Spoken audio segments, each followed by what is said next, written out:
a front row seat to the untold stories as we talk about how to live life on your terms. You're officially part of the inner circle. Welcome to Courtside with Courtney. And don't worry, I comped your ticket.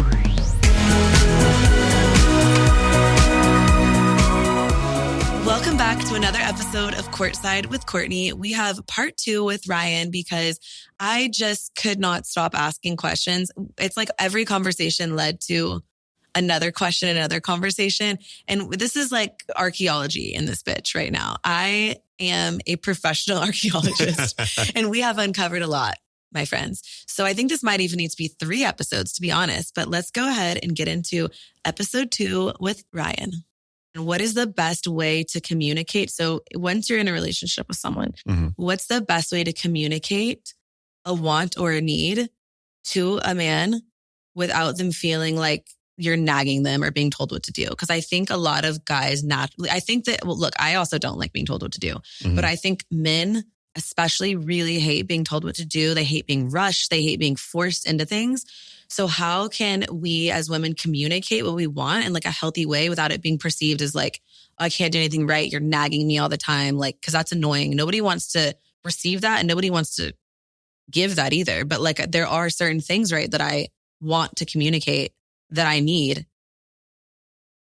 to someone. Yeah. No, the key is the compliment sandwich. This is what your future wife said too.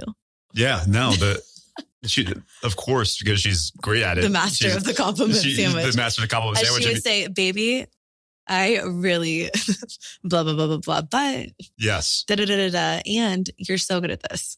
Exactly. Like if you were to start with something positive, like we also have a friend, Carly, who I've noticed, like she's had a transformation over time where she started at, you know, whenever she would speak to her now fiance would be like almost in a demanding, I need you to, for instance, like I need you to wash the dishes, right? Or I need you to set up for this party. But the way that she started, like, I feel like every time it works. It's even Allie. Allie's rubbing off on all of us. For sure. But there's an art to it, but there's, you know, even if you know what's going on, like when I know she's doing it when she's doing it, but it still feels better. We're all emotional creatures. Yeah. And at the end of the day, the basis of your question is how can we, you know, get a message across without inflaming negative emotions? Right. So even though I know that she's doing it, she leads off with a, you know, hey, baby, I love you. Can you do this? And you're amazing at that. Right. Like Carly does that literally it's copy and paste for Austin every single time. It's, hey, baby, I love you, but clean the dishes, whatever. And then it's finishing with something. I really love it when you help out around the house. Could you please do the dishes more? Yes. And I really love living with you. Exactly. It's really like, why the fuck aren't you doing the dishes more? I'm not going to be in here cleaning all this after I just cooked. But it's like, hey, I really love that you do this. Yeah. And it's going to feel a little mechanical in the beginning, but trust me, like we're all emotional creatures and the compliment sandwich is a tale as old as time. Works every time. Works like a charm. So That's if right. I like an affirmation. I want an affirmation. I need an affirmation. Okay. I deserve an affirmation. Yeah. I feel very strongly about being affirmed about things. Okay. Would it then just be like what's the compliment? If the complaint is, hey, I really wish that you were, I need you to affirm me more. I would like a little more communication surrounding like how wonderful I am. How much you miss me and how pretty I am all the time. Could you tell me that more? How do I say that in a nice way? So your specific ask is that I you want more affirmations, not just like physically, but like I want to feel like you really want to be here. You miss me. You think I'm so pretty all the time. And I'm awesome. Yeah. No, listen, I mean, give guys something to live to, right? Like to work towards. Like if you tell him, hey, I love the way that I love it when you compliment me. Like, I love it. Like, I love it when you say that I'm pretty. I love it when you say that, like, my makeup looks nice, when my hair looks nice, when my dress looks pretty. That makes me feel amazing. If you just said that, as opposed to there being any form of, I don't even think there's necessarily a form of criticism. Like a complaint. Okay. There's no complaint necessarily. There's just more that you want. I would like more of this. Exactly. Yeah. Like if you tell him how much you like the fact that he compliments you, he's going to do it more. Allie, do I have to wait for him to compliment me to do that? Or can I just say that whenever? You can say that whenever. Okay. I mean, you could. No, you could. Okay. I mean, for instance, like Allie told me the other day that she liked the way my shoulders looked. So what did I hit in the gym the next day? Yeah. What did I hit in the gym next day? Yep. My shoulders. Yeah. Right? Because she told me that this is a true story. This literally happened this week. It's like, give guys like something to be excited about. Okay. And give them a reason. And then if in the future you notice that doesn't work, then the compliment sandwich. But I mean well, that's a good question then. So what if you say that and you lead them and then you drop the hint and they don't pick it up? Yeah. Then what? Is it just they don't care, or is it like they're not that with it? I think you're amazing. Like, I love this relationship. I love hanging out with you. You could literally list any related or unrelated compliment in the beginning. It doesn't even necessarily need to be related. I really love your shoes. I would also love. Okay. I would also love if you planned more dates for us, and your hair looks great. Yeah. Well, okay. Maybe they just black related. Out and they only hear like hair good, shoes good, do good. More dates. Got Sweet. It. Yeah. Yeah. No, it's perhaps more related. You're right. That's a great example. Maybe it's like I love when you give me compliments. I think the relationship thing is good regardless. Hey, I really love you, or hey, I am really enjoying dating you or being in this relationship or whatever. Mm-hmm. I feel so confident about us. And I would really love it if you did this more. Yes. And I think what you just did was different that I didn't emphasize earlier. Using the word and instead of using the word but. Because what we do psychologically when someone says the word but, like they could say it's a million. Beep, beep, beep. Something's wrong. You could say any list of compliments before, but when you finish it with but before saying the next thing, it cancels all of it. It negates it completely. Absolutely. Because you could say, I love you, but, and it's like, oh, so you don't love, like exactly. You feel like, oh, you don't love me? Exactly. Right. So replace but with and it'll do the same exact thing. I also think for men listening, a compliment, if you mean it, goes such a long way. For sure. I think most women do like affirmation. For sure. I mean, even if it's not necessarily your love language, who doesn't like a good compliment from the person they're closest with? So what are ways you can get a guy to chase you still in the confines of a relationship is there anything else besides pulling the energy back? Or is it really energy? Or like, are you feeding off of that hardcore? Or is there something else that someone can do, whether it's like 2 months in, 3 months in, a year in, to sort of still feel that I want to be pursued at all times? Is that on the woman, or is that the guy just has to do it?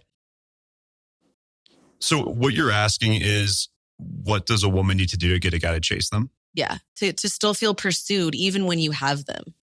Mm-hmm. So like you are with Allie, very much so. You are engaged. Mm-hmm. However, I still feel like you're still pursuing her. I don't know if chasing is the right word in the relationship, but like you're still pursuing. Like I think the guy still because I think that is what makes a man masculine to some degree, is that pursuit. Mm-hmm. So if you're constantly still kind of like pursuing, and someone's in a relationship and they don't feel like they're being as pursued as they could be, in other words, the guy's feeling a little comfortable. Right. Well, I think that there's, even in a perfect relationship, there's always something to be improved. So, I would say give them something to improve upon in the relationship. And that feels like, because you have a standard for the relationship, a lot of times when we're focusing, let's just say we both decide we want to work out more.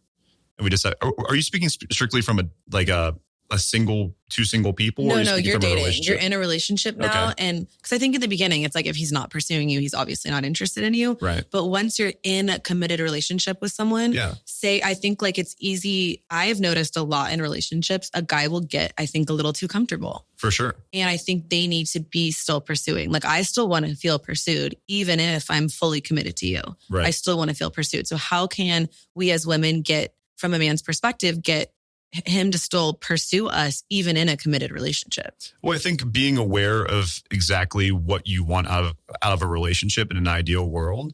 Obviously, none of us are going to be in a perfect relationship, but I think the idea is give the man something to improve upon in the relationship. And this is not something of like you're pulling them on a string. It's listen, we're going to make this relationship better for the both of us if this happens. And the way that life works is that there's always going to be, more focus on a certain aspect of the relationship during a certain period of time. So if you notice that something's being, neglected, this is an opportunity. You should be waking up every morning with an opportunity to improve in some point in your life, right? Or add something in your life.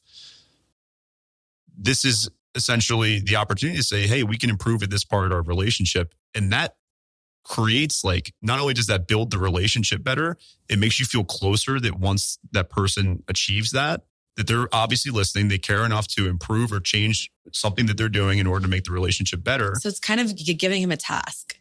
Not almost giving him a task, but almost doing things differently. But men do need something to like accomplish to a degree. That's kind of a chase in essence too. So it's almost like by asking them to, saying you want to work on something as a couple, or by asking them to like, hey, I really need this, or I would love more of this. It is giving them something else to go towards, to work towards. So that kind of is still like pursuit to a degree. Yeah, right? It is. No doubt. It's something that gives you to an opportunity to grow closer together. And that is a pursuit in its own right.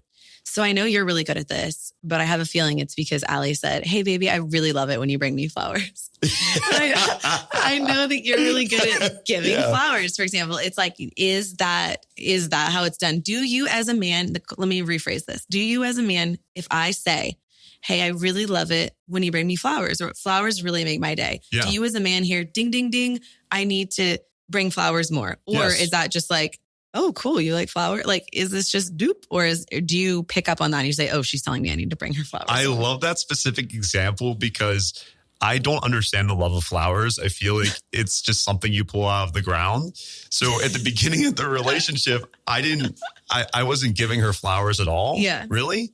And then that's actually comforting to know. I literally never gave Allie flowers. But then when I realized that she really values that and she, verbalized that to me, I take her flowers to the airport. I take her flowers to like little wins, like for little wins. I bring them home sometimes. Because like, why would you not as a man, if you're listening to this and we, I think as women, if you listen to us, we're giving you the keys to the kingdom. Yeah. We're seeing if we're saying it in the right way, because there is a naggy, annoying way to bring shit up for sure, where men shut down. But if you're using this episode and you're really using this episode and you're saying, hey, baby, I really love it when you bring me flowers.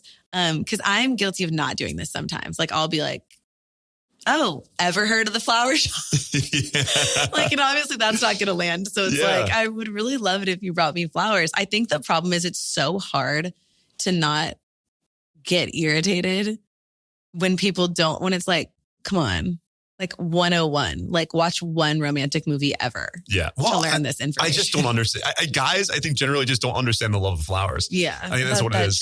I think guys don't understand a lot, frankly. For sure. We need help.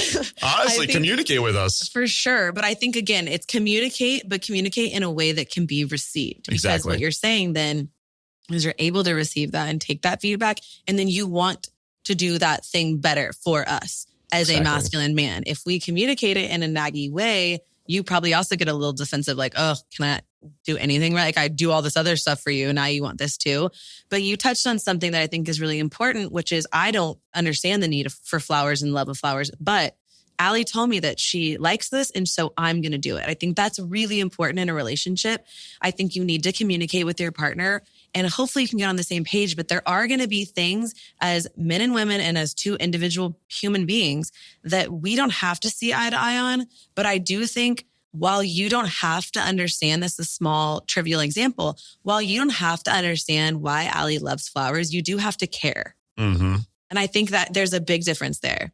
I think and vice versa. Yeah, I think every guy knows that, like, for me, there's nothing I like more than a happy Allie, right? So if she is giving me the playbook on how to make her happy. Why would you not run the play? See, exactly. Like, I can't imagine not doing that because when Allie's happy, life is blissful, right? And like, I do things all the time to mess that up, but the key is to take what she tells you and do it. It's like you're getting the cheat codes to happiness. Why would you not do it. So I think that would be the advice is listen. I think that's a red flag then for people who, if you do feel like you're using this episode and communicating things in a kind way that's like feminine and the man can receive it, and he's blatantly not doing something that you said is important to you, probably doesn't care. I do think then that could be a red flag. If you've given him the time to run the play and he threw the playbook out, probably not your guy. I agree. I mean, I could go on and on. Yeah, we could do this all day. 100%. We also have questions from people that I really want to get into. Oh, you know what? I have one other question because this is the mystery of men. This is a man mystery. There we go. Every guy loves a sundress. Hell yeah. Every guy loves a sundress. Explain the sundress to me, and what do men think a sundress is? Because I don't know if we think the same thing as a sundress, but describe it to me, and why do you like it so much? What do we think it is? Yeah, like, is it short? Is it long? Does it not matter? Is it flowy? Like, what do you think a sundress is, and why do you like it so much? So what do I define as a sundress, and why do I like it? Yeah, men, what's the deal with the sundress? Well, the sundress is, okay, let's go back to the feminine energy then. It's kind of a physical embodiment of the feminine energy. There we go. Generally, the way I view it is long, flowy, colorful, all those things, right? Okay. So it's an extremely feminine thing to wear. True. And it's not the typical, wear something tight, wear something sexy. It's like... But it's more sexy to guys, right? Because it's feminine. Got it. If you're drawn to the feminine energy, then that kind of a thing will be very attractive. A lot of the beauty of a sexy outfit, most of the time, is that it's emphasizing your feminine attributes, your curves. Yeah. Right? That's really what we're looking for, is just something that is feminine and that naturally will draw us. Emphasizes things without being like too much. Because I do think there's a world in which, and like, I'm a big proponent of wear whatever you want. I don't get dressed in the morning for a man on a daily basis. I don't do my makeup for a man on a daily basis.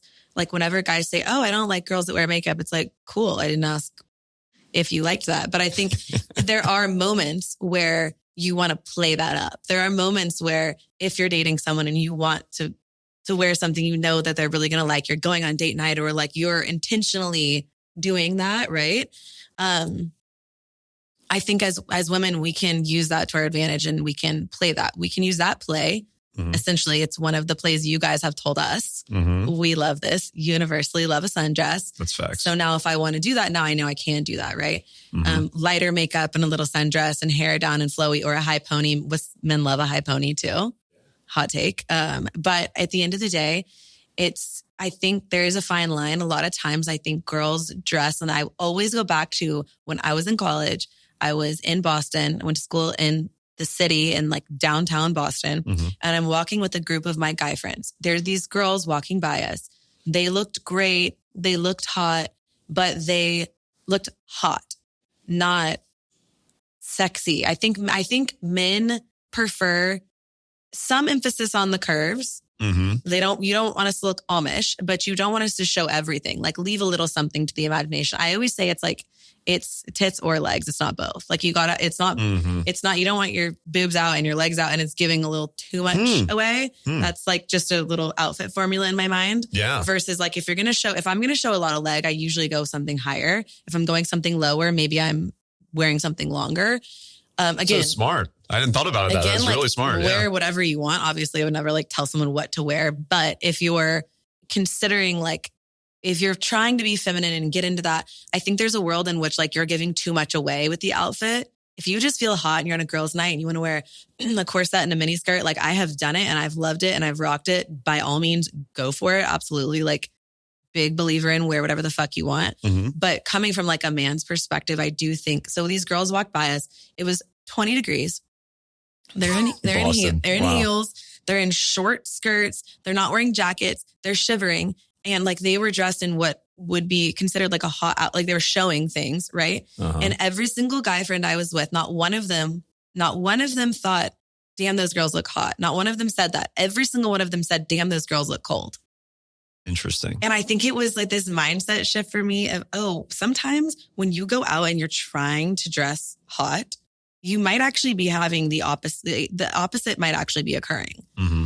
And I think it depends what you want to put out there. Again, if you're a woman and you're like, we can do what we want to do too. Just like men can go out and like try to get laid, so can girls. And if you're just going out fishing, by all means, wear the corset and like do whatever you want to do. But I think there is some intentionality, is all I'm saying, for sure, behind what I'm doing in certain points. And times. And more is not always more. That's all I'm trying to say. Yeah. Right? And always be aware if you're trying to attract, like, know your audience. Like Allie's so smart, and I've always loved Ryan's getting laid after this episode. Allie's so smart. We love Allie. Well, listen. I've always smart man. But for real, like when I was single, like I've always enjoyed competent people. Like in my friends, like people who are smart. Like I like that. If you're wearing a mini skirt and like barely a top in 20-degree weather, guys think you look cold. They don't think you look hot. So I think like wear whatever you want, but at least have the thought and the competence to know the intention. Right. If you just want to go shake ass at a club and wear the mini skirt, again, get after it. I have done it. Yeah. Highly recommend. That is fun sometimes. Yeah. But if you're going out and you're like wanting to date someone, or you're like looking for a boyfriend, like if you're going out with a different intentionality, be intentional about what you're doing kind of across the board. Agreed. Always be you, but carry some level of intentionality. Love that. Okay. Before we wrap up the episode, can I ask you questions that people wrote in and asked? Sure. Because I asked on Instagram questions that people had. Oh, I love this question. Are men truly intimidated by some women, or is that a crock of shit? Like if you see a really beautiful girl, is there a world in which you're not going to approach that girl because you're intimidated? Yeah. Okay. For sure. No, there's a level to when you are looking for a partner, most of the time you're going to end up with someone who's like in your league. I think scientifically there's like a level of approachability versus like hotness, I would say. So there is definitely a level of, if someone there is a level. Too hot. You can't be too hot. Like I've seen that there's like the hottest people at the bar, guys or girls, but they're barely talking to anybody because they're so intimidating to approach because they are that attractive. That's not a crock of shit. That is 100% true. I was going to say too, I always tell people this, sometimes the most attractive people like get hit on the least, because I think there's like this middle ground of person that, like you said, is approachable. Girl next door, guy next door seems like cool and funny and nice and pretty and cute, but not like, holy shit. Right. I think it takes a guy with a lot of gusto, like balls, to go up to a girl that's just like knockout gorgeous. Yep. Now, let me preface this by saying, I also think this is going to sound, I'm just going to say it. It's easy to be pretty. It's not easy to be cool and funny and smart and interesting and successful. I always tell guy friends, like, look for more than that. Like, it's not easy to be pretty, privileged bullshit. Yeah, I get it. But like what I'm saying is, it is easy to find a way to become your most attractive self physically. Everyone has a different baseline, but your most attractive self physically is a lot harder to achieve than it is to put in the work to be your most attractive self mentally, emotionally, spiritually. So what else? And I think even from a guy standpoint, like I've dated some really good looking guys who are pieces of shit. So it's like at the end of the day, what else? I think after you approach the beautiful woman, the super hot guy at the bar, what else? Like what's under the hood? Just something, food for thought. Because I think ideally, once you approach the most attractive person at the bar, like you get to know them and you talk to them. And the more you know them, the more you like them because they're interesting and they're smart and they're funny and they're cool and they're all these things. They're driven that you want. They're passionate, right? However, a good majority of the time, the opposite occurs when there's the pop of physical attraction and then you talk to them and you're like, I actually can't talk to you for 5 more minutes without wanting to blow my brains out. Yep. Okay, so that's not a myth. Women can really be intimidated. Agreed. Okay.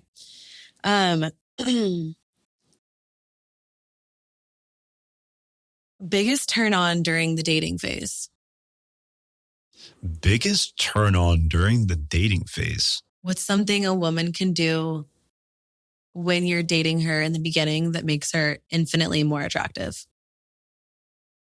I don't think there's a one size fits all answer to that question.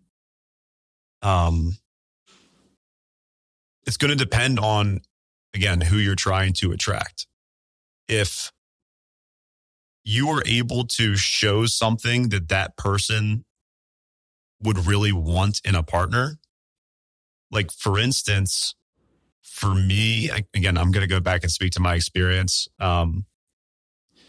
Allie's care for her friends. She's a great friend. And the amount of times that I saw that in action, that for me is the hottest thing in the world. Because you actually want that in a partner, in a wife. Exactly. I saw that in her as a friend. I knew that she would bring that as a partner. And there's nothing more attractive to me than a caring person. Love that. So for anybody who is trying to find a partner while they're dating, the hottest thing to them is going to be what they're looking for the most. Good answer. So it also could go back to the family thing. If you have a great family or your like relationship with your mom is awesome or whatever it is, right? It's like that could be really attractive because that's something that they're looking for. If they're really feminine, maybe that's something they're looking for. If they're really hardworking. Okay. Do men see confident women as attractive and approachable? I think this is all dependent on how confident the man is. But agreed. Tell me what you think. I think it depends on how confident the man is. I agree 100%. I think that, again, going back to the approachability, to the, attractiveness scale, I think many times what we're looking for are people that mirror who we are and what we project. Like when I was single at the bars, I was always trying to meet fun people. So I would be the one in the dance floor shaking my ass. Having fun. Yeah, just going crazy because I was trying to attract fun people. That's the number one way to do is go out and dance, right? Doing what you want to have. Exactly. Yeah, like-minded energies. Yes. So project what you're looking to attract. I like that. How to tell a guy that you're seeing more people if he asks, like that you're seeing other guys if he says in the early stages. And would you view that as a turn on or a turn off? Like, does that make you want to chase someone more if you know they're being pursued by other people? Or are you like, oh, she doesn't know what she wants? Well, I think in the scenario where we're having this conversation, it's probably gotten to a point of, are we exclusive? Right? You're not yet, but the guy's just asking, the guy's putting out feelers. Are you dating anyone else? Or are you talking to anyone else? And you are. Right. How can you deliver that news? You just honestly, I am. If you're trying to start a relationship, then you should definitely be honest. And then with that honesty, you'll be able to create a roadmap to what you're looking for from that person. Because if we're going to, beat around the bush and try to be dishonest and try to project this thing that we're not really, right? Like if you are dating other people and you say that you're not, I'm just a believer that the truth will find its way out at some point. 100%. Definitely can't lie about it, but it's more like, how do you just straight up say like, I am still seeing other people. I think if you only want to be seeing this person, you could say, I am still seeing other people because I've been just looking to see where things go. I do feel really good about us. Yes. If you want to have that conversation about being exclusive. And then it's like you let them say like, yes, I do. Or, oh no, actually, I'm also seeing other people. I think that's a perfect way of saying it. Your girl knows people. Okay. That's right. Do you think spark and chemistry with a woman can grow, or do you feel like it's just instant? It could definitely grow. For sure. I mean, literally what you just said earlier, when you meet somebody at a bar that you're attracted to, you have that conversation. Like you have that initial attraction where you think it's love at first sight and you start having a conversation. You can realize that you're the perfect match physically and emotionally and intellectually. Or as you talk to them, you could realize that, it might be a better match physically, but not so much intellectually. Yeah, you could want to. So it can grow and shrink. For sure. We'll keep going. Oh, I love this question. Do men know after a few dates if it's going to be a forever thing? I have another take on this, but I want to know your POV. After a few dates, how many dates are a few dates? You've been talking to someone for anywhere from 1 to 4 months. Mm-hmm. I guess it's not a few dates. It's like, I do think there's a rare occurrence. Oh, it's a second date and you're like, this is my person. Mm-hmm. But do guys know, how early on do guys know? I think you could see the person and I think they know for sure right away. Mm-hmm. Talking first time they meet you to 1 to 5 dates if they see a long-term potential. Mm-hmm. But I don't think you know for sure about someone until it's been a couple months. I think you know there's for sure a potential. Yeah. But you got to ride it out because I think people can be leading with their representative. But what do you think? Like, is it true that guys know right away if they see forever with you, or do you need more time? I think that they can see forever with you, but similar to exactly what you just said is that you can see the potential.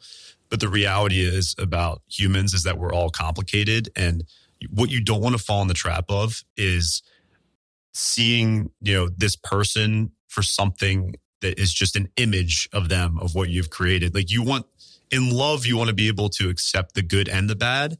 And if you start from the beginning of, oh, this person's perfect, nobody's perfect. And what will slowly start to happen is that you become disappointed, or you start to look away from, you start to ignore the signs of the person being imperfect, and you aren't able to fully accept them and love them for who they are. And I think that's what love is at the end of the day. Like, you don't want to create this unrealistic image of somebody. Everyone's imperfect. I don't think that right off the bat, you know who they are and that they will be the one. But you have to at least see the potential. And then Yes. After how long would you say? I like to say usually around 3 months, I feel like is when you have a really strong picture of who the person is. Mm-hmm. Again, you still need to I phrase it as like keep putting the pieces of the puzzle together, because there's still things you need to see. If you haven't met their family, there's certain things you need to sort of experience together still to know, like, can I really see a long-term future with this person? Mm-hmm. But do you think that's like a couple of months in, or do you think it takes some people like a year to know that answer? Like, if they don't know, is that a red flag? Some people, I don't think it's a red flag. I think some people are extra complicated. I think that there's, some people are looking for more out of a relationship than others. Some things require more time to uncover. And it also depends on how often you're seeing the person and the quality of the interactions you're seeing them, right? Like, if you're dating someone long distance and you see them once a month for 3 months, like you saw them 3 times, they're always putting on their best behavior probably, right? Good call. Let's just do like, what are you looking for? And some of those things that you're looking for are long-term. You need to slowly uncover it. Ryan, thank you so much for being here. This has been so much fun, very informative to understand ways we think alike, maybe points of difference, men and women in general. I think it's honestly all so interesting to talk about, and we've uncovered a lot and really just talked through a lot. Like I said in last episode, I think that this is going to be a series, or we're going to have to dive into this a little bit more if Ryan's down. I haven't even asked him, are you down? Yeah, I'm down. Let's do it. Cool. We'll see you guys in our next episode then. Don't forget to leave your questions for Ryan below, and we'll see you guys soon. Love you. Bye. Bye.